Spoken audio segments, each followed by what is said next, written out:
Welcome to Education Forum. I'm Herman Badillo, Chairman of the Board of Trustees of the City University. The improvement of education affects all New Yorkers. This program will focus on the key educational issues and challenges before us all. My guest today is Dr. Arthur Levine, who is the President of Teachers College at Columbia University. Dr. Levine is a native New Yorker born in the Bronx, and he is a graduate of Brandeis University, where he got his BA, and he got his PhD from the State of New York University at Buffalo. He has not only been very active in writing books and articles, but he almost has the same talent for controversy as I do. He just wrote an article in the New York Times entitled "The Soul of a New University," in which he says that the university of the future might be an online university on the web. Do you really believe that that's going to happen? In part. By the way, it's great to be with you. Thank you. What I think is going to happen is that we're going to preserve universities as they are. There's still going to be interaction. But suddenly universities have been handed a brand new tool. We have this technology in which we can reach thousands and thousands of people we've never been able to reach before. I think it's sort of the equivalent to the next GI Bill. Okay, but the problem is that you suggest that that kind of internet university would be a profit-making university, right? No, at the moment what I'm suggesting is that the profit-making sector is rushing in and building those kinds of institutions. What I really fear most is that the profit-making sector will monopolize those kinds of institutions if higher education doesn't act quickly enough to create its own capacity in this area. Well, the problem is that there are several aspects to university. One is the content of the courses. Now, that could easily be done on the internet, but the other one is the interaction between the professor and the students. And how could that be done?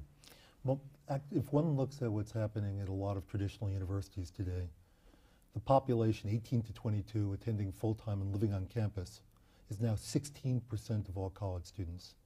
We have a majority now who are part-time, who are older, who are working. And what they do is rush to campus, take a course, and go back to work. So all the interaction we think that's happening isn't really happening for most college students. Instead, what this might offer, and I'm hardly a big tech fan, is the chance to communicate with a professor in a chat room, to communicate with other students in a chat room. It may be a way to actually increase communication. I'd sure rather have the on-campus interaction, but older adults are saying they'd love online education. But what about the interaction among the students themselves? That is, the relationships that are established in the campus. I mean, we all know many people, especially people who are running for political office now, who established the relationships when they were going to college, and thereby made friends who are now financing their campaigns. How can you do that if you have a university in the internet? I'm not suggesting either or. I want both. And for those people who can't get to a campus, I think this is a terrific way to reach them. As you know, we need a more educated population we've ever needed before. And I think we ought to use whatever tools we have to reach that population and provide education. So yes, if you can get to a campus, come to a campus. We offer something that's incredibly rich that may not be available online. However, if you can't get to a campus, let's provide that education as well as we can using whatever interactivity the technology allows. Well, now at Teachers College, are you proposing an internet education? We're offering some internet courses. And what we're finding is students in general aren't taking education courses, or degrees rather, on the internet. What they'll take is an occasional course that they couldn't fit into their schedule otherwise, want to build into their lives. And it's a supplement, not an alternative at the moment.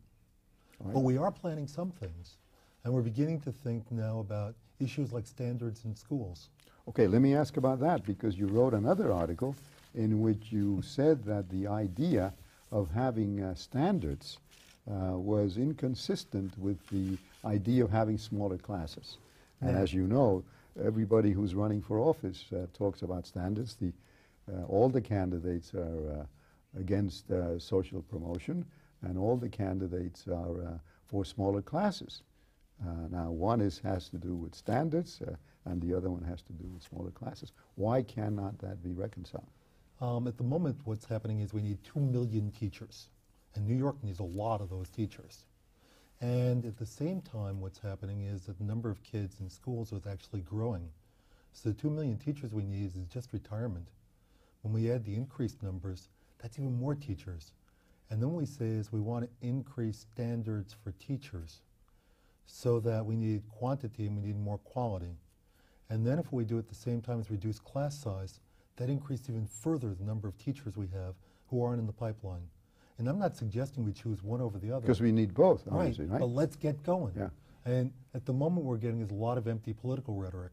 Let's turn it into programs that will actually recruit those teachers and actually improve quality standards. If we don't, what we may end up with is some of the highest standards in the world in terms of what a teacher ought to be, and the lowest standards in terms of who's in our classrooms because we filled them with any warm body when the pressure came. Now, what should the standards be for teachers? Let's take that up, teachers. People are now saying that in the future, if not now, that a teacher should only be able to get a certificate to be a teacher if they specialize in the field in which they're teaching, as opposed to in the past when they could teach any subject even if they are not specialized in that. What's your view on that? We need both. What we need right now are teachers who know their subject matter. And there are some who are saying, just put anybody into a classroom who's taken a major in a subject matter. We also need people who know something about teaching. It's getting harder and harder to teach. What we need are people who know something about how you build a curriculum, how you actually teach in a classroom, how you evaluate and test students, how students actually learn, how kids develop. So to send somebody in a classroom who doesn't have those skills and only has a subject matter is a disservice to teachers and a terrible thing to do to kids. Well, how do your teachers do in the Regents tests, that is, in terms of passing the test in order to be certified? We have an unusual student body. We have a passage rate of about 97%. We do very poorly, as you know, at the City University. Yes. At City College, for example, last year, only 60% of the teachers passed the exam, which means that since most of them go into the public school system, they become provisional teachers, and they really aren't qualified. What could we do to improve that ratio? I think there are a whole bunch of things that are going to be critical. One issue that's only a hot issue with you is remedial education. Right. If we're going to produce teachers, particularly in a city in which 28% of the population is immigrants, we're really going to need to provide strong basic skills instruction, people who want to go into teaching. What we need beyond that is it's not cheap to fund these programs. Well, what do you mean basic skills instruction? For teachers you're talking about? Yeah, they need to be able to read and write and do basic calculations. Well, I mean, that would seem basic to me. I'm not talking about my student body. Yeah. For my student body, the entrance requirements are GRE scores of over 600. No, we're raising standards. I've told Chancellor Matthew Goldstein, and he agrees. In fact, we're going to have a dean for teacher education because we want to be sure that at every one of the colleges of the City University, we only take in people who are ready for college work, and they're not able to get a degree unless they're ready to perform in the New York City school system. I agree. And you've got to support the programs financially, which is going to be critical. And the last few years have been really hard for CUNY. And I was reading over the Price Waterhouse study, which showed a 90% decline in city support and a 40% decline in state support. Turning that around is going to be real important. And the other things are a really rigorous curriculum and a strong faculty. And if you have that combination, I think you can turn out teachers who are very effective and actually have higher passage rates. Okay, now let's get to the other aspect of it, which is the smaller classrooms. What do you think should be the best possible rate for a classroom, number of students in a classroom? It varies with grade level and it varies with subject matter. What we're finding is for the earliest grades, it would be wonderful if we get class sizes of 20. That's not going to happen, but that's an ideal. Right. What would be terrific in courses like math, which we lose lots of students in middle school in, if again we had small classes. We also need it in language so that there's no rule early in a career and in those subject matters in which we find wide variation in student performance. It would be terrific to have smaller classes. Well, why do you think it is that probably of all the professions, we have the greatest shortage in teaching than we do in, say, law or accounting. As a lawyer and a CPA, we may have the reverse problem. But why is there such a huge teacher shortage today? I think the reasons are simple. I had a conversation with one of our students who had done an Ivy League undergraduate education and then came to Teachers College. He'd been teaching third grade for 3 years, and he loved it. And what he said was, you know, I've got 3 problems. The first one is, I watch my friends at the Ivy League university make a lot more money than I do and in much more prestigious jobs. Second, my parents call regularly, and they say, it's great that I've had this experience, but it's time for me to get on with my career. And third, I go to parties, and I'm having a great conversation. Then I tell the person I'm a third grade teacher, and the person remembers that her glass needs to be refilled. We're talking about a profession which salaries are low, status is low, and working conditions are poor. The fact of the matter is that if you go to Teachers College and get a master's degree, if you had 3 more months of study, just 3 more months, you can get an MBA, which pays a lot more money than being a teacher. Well, of course, my wife is a 7th grade teacher in the New York City public school system, and we have the opposite reaction when we go to cocktail parties or dinner parties, and she says she's a 7th grade teacher. Everybody looks impressed because they can't believe that anyone would go into the teaching of the 7th grade, which, as you know, is one of the toughest areas, because that's when children are beginning to change and deal with 150 kids a day, because she has 37 kids in a class. It's a tough job, and in a lot of respects, we got lucky for a very long time. And what happened was, once upon a time, women didn't have a lot of choices.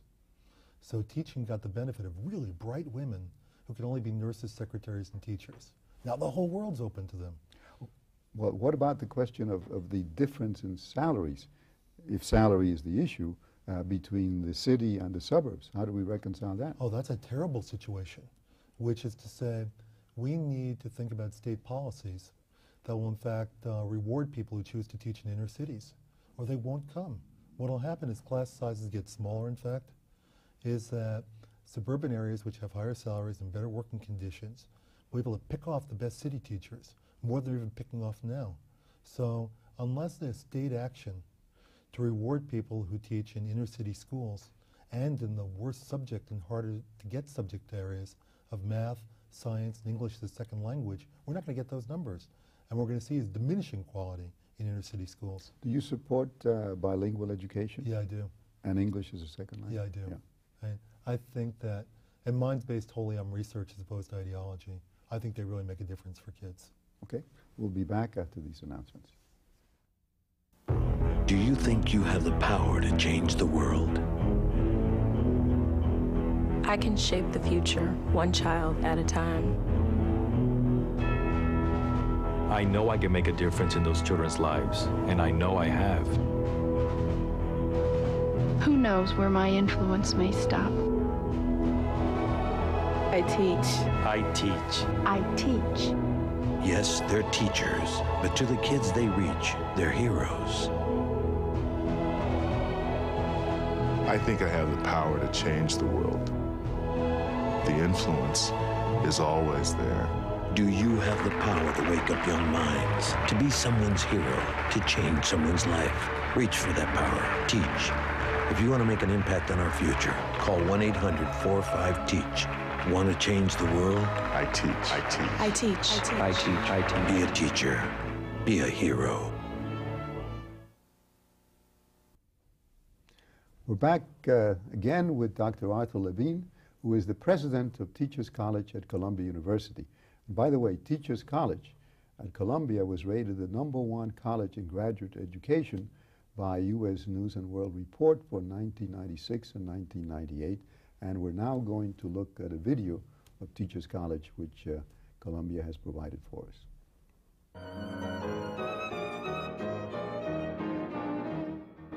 The mission that we were founded for has still not been taken care of. The problem of finding better ways to educate the children in the slums of our great cities. You have to be an optimist to be in education. Education's the slowest way I know to change the world, but it's also probably the most effective. So can you estimate? It reminds me of a Václav Havel quote, which said that hope is an orientation of the spirit. It is not the belief that we'll succeed, that's optimism, But hope is something we do because it's right. And I think that's a lot of what fires those of us who care about urban schools. I think that's what keeps us getting up every day and trying that which seems so unlikely. I designed the school. It'll be one of the first 50 charter schools that will open in New York State. I want to level the playing field. It's a school that's emerging out of the community. The values that we hope to instill and the democratic spirit that we hope to nurture in them, we'll be able to start this at a very young age. The simple fact of television in 96% of our homes constitutes a revolution. We need to be concerned with that revolution. I consider myself the best kind of teacher in terms of what I'm able to do every day is reach millions of kids. The research that I was doing at Teachers College and the child development background that I was getting is applied to Blue's Clues every single day. We want to keep the questions pulsing, the research expanding. We want to reach beyond ourselves. Blue's Clues has a mission to empower and challenge and build the self-esteem of preschoolers, all while making them laugh. After breakfast, he put on his snowsuit. It's exciting not because it's going to be one of the first charter schools, but because it's going to be the best charter school. It's really going to make an impact on these children's lives. I fully believe that. Affecting Eternity will be our cover story this morning. At Columbia University's Teachers College, where passion and dedication are the right stuff with this new breed of caring, dedicated professionals. I think hope for the public schools, hope for all schools, lies in teacher education. On the dynamic point of view, the learner creates and has new things to show. We need to give teachers the very best education that we can possibly give them, and then anything's possible. There was a teacher, 6th grade. Her name was, and still is, Mary B. Forchick. I had great good fortune to have an inspiring teacher in journalism. When I was 12 years old in San Francisco, I had a teacher, Naum Blinder. She said, "You're going to be better than you want to be." I owe everything since then to Fred Burney. He gave me confidence to try and taught me curiosity to look for an answer. These are our foot soldiers towards a better world. The greatest wealth this country has is the brain power of its young. It is terribly important for us to improve our educational system in this country, it seems to me, and Columbia Teachers College, of course, is right at the heart of that. Young people exist on a very different plane than in our minds we were on when we were in high school. I'm working with suburban youngsters from relatively affluent families, finding surprisingly high levels of distress, disturbance. So we've tried, for example, an intervention where every kid in the school is in a small group, where he or she talks about what's really happening for them. We have developed a series of steps to try and address the problem. My work feels both like good professional work as a psychologist, but also it's ministry, it's repairing creation, it's doing my tiny part for what I think needs to happen in the world. Teachers College may be New York City's last and best hope for improving education. I'm not saying this to be polite. This city, this country, without Teachers College, would make the quality of life, I think, in America be an unwatered desert. The future of this society and the future of our kids depends upon education. Some of the inspiration to get this job done in the country is going to have to come from institutions such as, and particularly, Columbia Teachers College. We've got the dream. We've got the people in place to make the dream happen. You are God's children, and you are going to teach God's children. Let no one stand in your way. Now, Dr. Levine, you've written another controversial article for the Los Angeles Times in January of this year, in which you say, for lasting school reform, first look at the teachers. What kind of reform do you propose? We need to have a better teacher force than we have now. And I guess what I'm saying But how would you reform it? How would you reform I the think structure? one of the things In other words, how would we, let's put it this way, how would we at the City University reform the structure that we have now? Part of it's ed schools. We need better education schools than we have now. Okay, but we have schools of education at City College and other colleges, which, in my opinion, have not been doing so well. How, if Matthew Goldstein wants to bring in a new dean for education, what should he do to reform it the way that you propose? Let me respond to that a little bit, and let me go to the back of this for a moment and say that I think the big issue right now is if you were in the forest and you wanted to start a fire, but you had no matches, what you ought to do is bring in a governor and mention the word education school, and suddenly there'd be a conflagration. And this is an issue that's really hot, and what we're hearing is a lot of rhetoric, improve the quality of education schools. Any governor in the country tomorrow could call in the dean of the ed schools, the presidents of the universities, the head of the accrediting association, and say, look, here's the deal.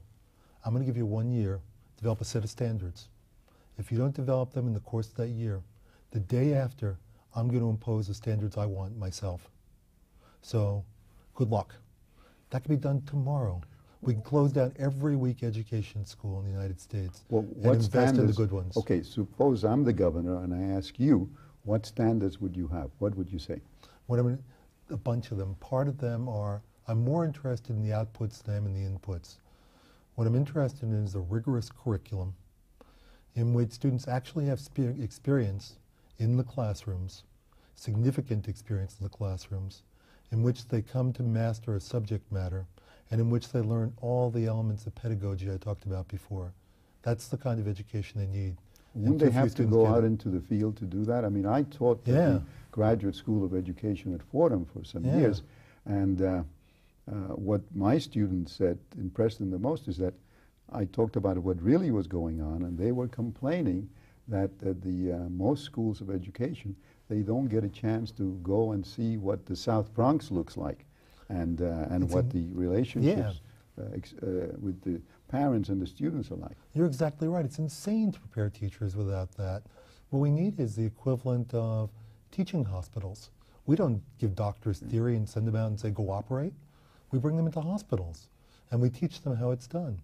And one thing we've done at Teachers College is we've created a model of education which we've moved our faculty into the local schools, in which we have our students in the local schools, and in which we work with local teachers. We take the best local teachers.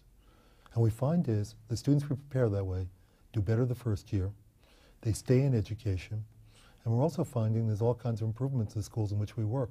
It's a great model, and it does exactly what you're talking about. Now, in the video that you had, you mentioned there was a discussion about charter schools. Do you support the charter school movement? Yeah, I don't think it's an answer to school reform, though.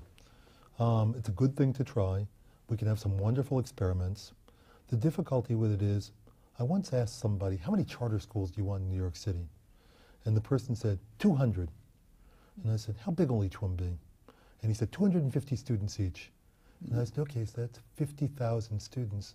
What do you want to do with the other 1,050,000 students? So, nice experiment, worth doing, help some students, but it's not going to provide us with successful urban school reform. Okay, now we're talking about New York City, so tell me, how do you feel about the elimination of social promotion in the city of New York, beginning at the end of June this year? I think it's inevitable. I think it has to happen. The real issue for me is catching kids early so we don't have to impose this. As kids start falling behind. When you say early, what year? Second grade, first grade. I would begin in first grade, really. Yeah. And the difficulty before, and what we need is great preschools. We're talking about kids who are coming with incredible barriers and don't catch up. So that we have a high percentage of kids, in one housing project I visited, by third grade, a majority are behind level in reading. If you can't catch up with reading by third grade, what kind of career are you going to have? Do you think that the so-called summer program that Chancellor Levy has proposed makes sense? See, the summer program, I'm told, is going to be only in the month of July for 4 or 5 weeks, or 3 or 4 hours a day. Do you think that that can be effective in ameliorating some of the problems that students may have? In ameliorating some, sure. Is it the ideal program? No, the ideal program would last throughout the summer. The question is, where do you get the teachers to staff this? And how do we provide an incentive for teachers so that succeeding and having kids actually improve is rewarded more than not having kids improve? Do you believe in a merit pay system, or do you believe that all teachers should receive the same pay? Oh, I believe in a merit pay system. I think two things are going to be critical. The first thing that's essential is, if we're watching the robbing, the loss of our top teachers in urban areas to suburban schools, we've got to find a way to keep them. And that means financial incentives. The other thing we desperately need is a way to rid ourselves of bad teachers. Once they're in the system, we know they're poor. So what way would you propose? I think we ought to identify teachers. I think that unions and schools ought to work together. It'll be strong for the teaching profession in helping us rid ourselves of those teachers who just don't work anymore. Well, the answer is not transferring all of them. Okay, thank you very much, but unfortunately we have to stop here. Okay. Absolutely. It's been a pleasure to be with you. Thank you.